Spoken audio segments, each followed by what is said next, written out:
Bridges. They make a way to get from one place to another. They connect places. They connect people.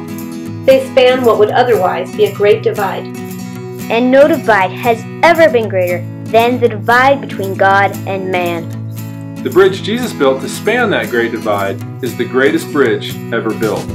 But there are still places in the world today where not everyone has heard about the Bridge of Jesus. Places like Papua New Guinea. Here in the highlands of Papua New Guinea, in a community known as Ukarumpa, Bible translators are busy with the work of bringing the story of Jesus to people in a language that they can understand.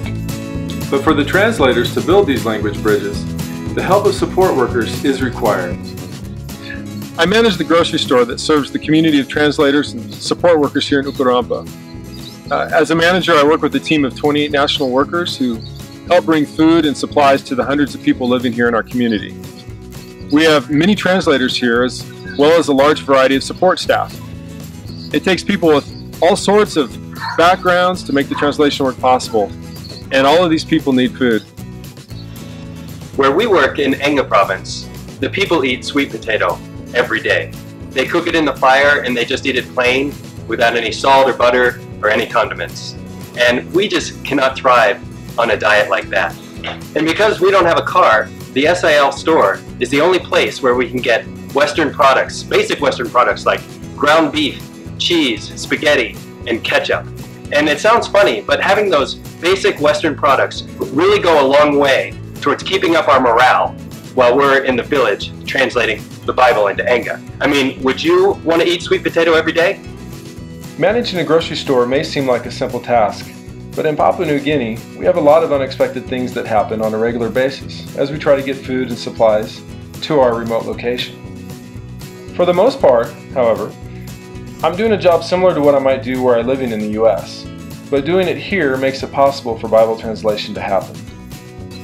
Without our store, we would have to travel over some pretty difficult bridges just to get to the nearest place to buy food, sacrificing a lot of precious time that could have been used for Bible translation. We love the store being here on Center because we do not have a new vehicle, and so without a vehicle there's really no way to get to other parts of the country to be able to go shopping for the things that we need. Lack of quality education for missionary kids is the primary reason many people have to leave the mission field. So here in Papua New Guinea, we work hard to make sure that quality education isn't sacrificed for the work of Bible translation to continue. My primary role here is in the Learning Assistance Department at the secondary campus, working with students who are struggling in some aspect of learning.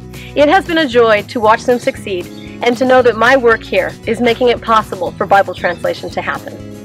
Our daughter Alyssa attends the elementary campus of our school. She sees a lot of change in her classroom as children come and go from the villages. Our son Andrew attends the secondary campus.